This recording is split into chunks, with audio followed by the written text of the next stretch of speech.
James Jacques Reus, seorang filsuf dari abad ke-18, mengemukakan teori kontrak sosial yang memiliki keterkaitan dengan teori pemangku kepentingan dalam administrasi publik. Jarut 2006.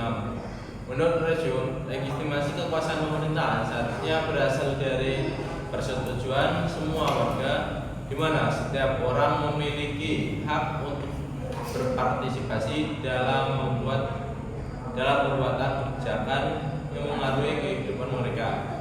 Dalam persoalan teori pemangku kepentingan prinsip ini, mayoritas kepentingannya melibatkan semua pihak yang terdampak atau memiliki pengaruh terhadap keputusan pemerintah untuk memastikan bahwa kebijakan yang dihasilkan benar-benar mewakili kepentingan dan kehendak masyarakat luas. Teori pemangku kepentingan dalam administrasi publik menekankan pentingnya melibatkan semua pihak yang berpengaruh atau terdampak oleh keputusan pemerintah. Ini termasuk warga, perusahaan, dan kelompok masyarakat yang memiliki kepentingan dalam kebijakan yang diterapkan. Dengan melibatkan berbagai pemangku kepentingan dan mempertimbangkan pandangan mereka, pemerintah dapat merancang kebijakan yang lebih adil dan efektif atau terdampak oleh kebijakan dan keputusan pemerintah. Ada faktor utama yang perlu diperhatikan dalam penerapan teori ini. Selanjutnya, ada faktor utama yang perlu diperhatikan dalam penerapan teori ini. 1. Identifikasi pemangku kepentingan. Proses pertama melibatkan identifikasi semua individu, kelompok, atau organisasi yang memiliki kepentingan langsung atau tidak langsung terhadap kebijakan atau keputusan administrasi publik. Identifikasi yang komprehensif memungkinkan pemahaman yang lebih baik mengenai setiap saja yang perlu dipertimbangkan. Selanjutnya, nomor 2, analisis kepentingan dan kebutuhan. Setelah memangku kepentingan diidentifikasi, langkah berikutnya adalah menganalisis kepentingan dan kebutuhan mereka. Ini mencukup evaluasi tentang harapan teori kompleksitas yang digunakan dalam studi politik administrasi, menawarkan wawasan tentang kepemimpinan dan pendekatan holistik dalam kebijakan yang membantu memahami dampak kebijakan lokal terhadap dinamika ekonomi internasional ini. Penting dalam menghadapi kebutuhan pasar global dan globalisasi. Selanjutnya, tata kelola kolaboratif di tingkat global. Tata kelola kolaboratif di tingkat global adalah sebuah kerjasama antar negara untuk berkolaborasi yang bertujuan untuk menghadapi suatu masalah, atau bisa disebut juga sebuah sistem yang mengatur hubungan antara negara-negara, termasuk dalam hal politik, ekonomi, dan sosial. Faktor-faktor yang mempengaruhi sangat kompleks dan saling terkait. Keutamaan pemangku kepentingan dalam kebijakan internasional. Ada sini ekonom dan teori pengembangan yang menyoroti pentingnya efisien korupsi dalam konteks perdagangan internasional 2002. Menurut Smith, segera sebaiknya mengkhususkan diri dalam kondisi perkara yang dapat dihasilkan secara lebih efisien dibandingkan aliran lain perdagangan untuk barang yang tidak diproduksi secara langsung. Penerapan prinsip ini Kebijakan Indonesia dapat mengatur aktivitas penelitian di wilayah penelitian dapat melalui hubungan strategi dan investasi di sektor penelitian dengan menggunakan perangkat manajemen operasi penelitian yang berada pada investasi dan keuntungan aksi dapat membantu menyimbangkan kepentingan nasional dengan pertimbangan global, meningkatkan aktivitas dalam relasi dan strategi ekonomi internasional.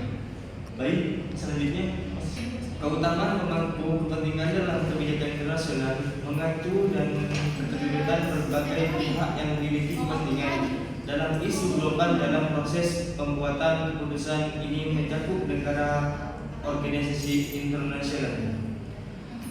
Kebijakan tersebut tidak ada menggunakan negara besar, tetapi pihak yang berpandangan menjadi solusi yang dihasilkan akan lebih berkelanjutan dan dapat diterima lebih baik. Legitimasi dan mana kegiatan kompleks. A. John Glenn, seorang filsuf dan abad ke-17 dan awal abad ke-18, memperkenalkan teori tentang legitimasi dan prioritasan. B. Orang Komunis 2004 menegakkan pertentangan tentang kolaboratif dan peran pemangku dalam administrasi publik, terutama dalam menekan kebijakan yang kompleks. C. Penelitian 2024 mengungkapkan bahwa investasi dalam ekonomi internasional seringkali bergantung pada keseimbangan. D. Bidang luas dapat menjadi 2024 mengumumkan bahwa investasi yang berhasil dalam ekonomi internasional sangat tergantung pada kemampuan perusahaan untuk berinvestasi dan seterusnya. A.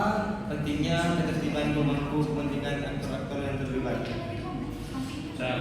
Teori pemangku kepentingan dalam tata kelola internasional terdapat beberapa teori, yaitu A. Pentingnya keterlibatan pemangku kepentingan. B. Aktor-aktor yang terlibat.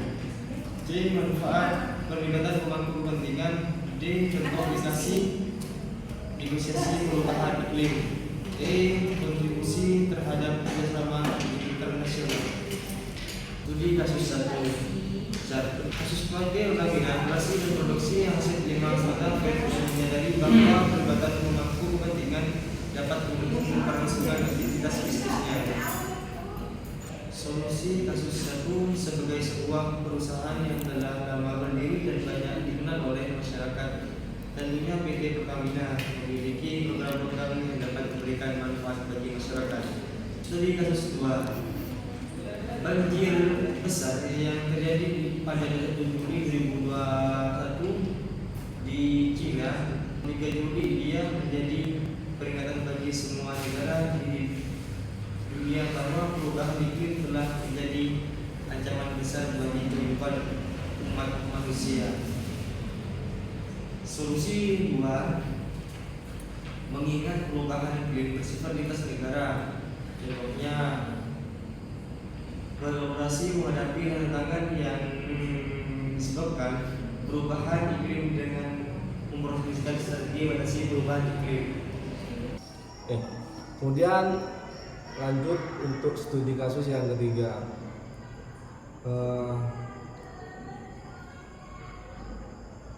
Tambahan studi kasus tentang keutamaan pemangku kepentingan dalam kebijakan internasional dapat ditinjau melalui berbagai perjanjian atau inisiatif global di mana pemangku kepentingan memainkan peran kunci. Salah satu contoh yang relevan adalah Perjanjian Paris tentang perubahan iklim pada tahun 2015. Yang pertama ada Perjanjian Paris dan keutamaan pemangku kepentingan. Latar belakang Perjanjian Paris merupakan kesepakatan global yang melibatkan hampir semua negara untuk mengurangi emisi gas rumah kaca dan membatasi kenaikan suhu global hingga di bawah 2 derajat Celcius dibandingkan dengan era praindustri. Pemangku kepentingan utama negara-negara anggota PBB, pusat pengambilan keputusan, organisasi internasional misalnya UNEP dan UNFCCC sebagai fasilitator masyarakat sipil, termasuk LSM lingkungan seperti Greenpeace, sektor swasta terutama perusahaan energi dan teknologi yang terlibat dalam inovasi rendah karbon. Masyarakat lokal dan adat, terutama di wilayah yang rentan terhadap dampak perubahan iklim, keutamaan kepentingan provinsi multilateral pemangku kepentingan internasional bekerja sama untuk menetapkan target emisi nasional NDC nasional Decentralization Partisipasi Inklusif. Terus lanjut untuk studi kasus keempat, strategi pengembangan promosi pariwisata banyak dilakukan oleh negara kembang adalah untuk memperkuat perekonomian nasional. Terus sektor industri pariwisata diyakini sebagai sektor dalam membangun perekonomian menuju kemajuan. Masalah bagaimana cara dinas pariwisata mengelola tempat-tempat wisata yang harus dipecahkan. Keberadaan dinas pariwisata suatu wilayah tentu akan mempengaruhi ekonomi dengan menyerapkan tenaga kerja di tempat wisata dan masyarakat yang ada di sekitar tempat usahanya dengan menyediakan lahan atau space untuk kegiatan usaha anggota Pokdarwis dan memberikan dana atau pelatihan bagi Pokdarwis sesuai dengan bidang usaha yang dijalankan. Dengan demikian maka akan terlihat nyata pengaruh-pengaruh bagi tenaga kerja atau masyarakat jika sudah ditemukan seberapa besar jumlah tenaga kerja yang diserap oleh dinas pariwisata yang di Kecamatan Pemenang. Dan untuk meningkatkan kesejahteraan masyarakat di dalam suatu daerah, maka peran dinas pariwisata sangat diperlukan dalam upaya ikut berpartisipasi membangun dan mengembangkan sektor pariwisata di daerah dan tingkat nasional. View at adjust.human.it. Solusi kasus untuk kasus yang dilakukan. Solusi kasusnya, sektor industri pariwisata diyakini sebagai sektor dalam membangun perekonomian menuju kemajuan. Masalah bagaimana cara dinas pariwisata mengelola tempat-tempat wisata yang harus dipecahkan. Keberadaan dinas pariwisata di suatu wilayah tentu akan mempengaruhi ekonomi dengan penyerapan tenaga kerja di tempat wisata dan masyarakat sekitarnya. Kemudian begitupun dengan keberadaan dinas pariwisata di Kecamatan Pemenang yang mampu membantu masyarakat yang ada di sekitar tempat usahanya dengan menyediakan lahan atau space untuk kegiatan usaha anggota Pokdarwis dan memberikan dana atau pelatihan bagi Pokdarwis sesuatu dengan bidang usaha yang dijalankan. Dengan demikian maka akan terlihat nyata pengaruh-pengaruh bagi tenaga kerja atau masyarakat jika sudah ditentukan seberapa besar jumlah tenaga kerja yang terserap oleh dinas pariwisata yang ada di Kecamatan Pemenang. Dan untuk meningkatkan kesejahteraan masyarakat di dalam suatu daerah, maka peran dinas pariwisata sangat diperlukan dalam upaya berpartisipasi membangun dan mengembangkan sektor pariwisata di daerah dan di tingkat nasional. Mungkin dari saya itu saja, cukup sekian, terima kasih. Assalamualaikum warahmatullahi wabarakatuh. Kasus 5, penanganan kasus COVID-19 di Indonesia dan Korea Selatan pada tahun 2023. Solusi kasus 5, Indonesia dan Mesir banyak terdampak kasus COVID-19 bukan hanya Indonesia dan konsen tapi dunia. Nah, untuk menghadapi hal yang dialami tersebut, Indonesia dan konsen membuat kerjasama dan terus berkomunikasi untuk menghadapi dan menangani kasus tersebut melalui obat-obatan dan lainnya. Kesimpulannya, penelitian ini menyoroti berbagai dimensi kompleks di kegiatan internasional dan keterlibatan pemangku kepentingan. Hal tersebutlah yang penting untuk melibat dan melakukan kolaborasi antar negara. Tentunya bukan hanya pulau yang melakukan kolaborasi, tetapi ada aspek penting lain seperti komunikasi dan koordinasi yang baik agar kolaborasi bekerja dengan baik.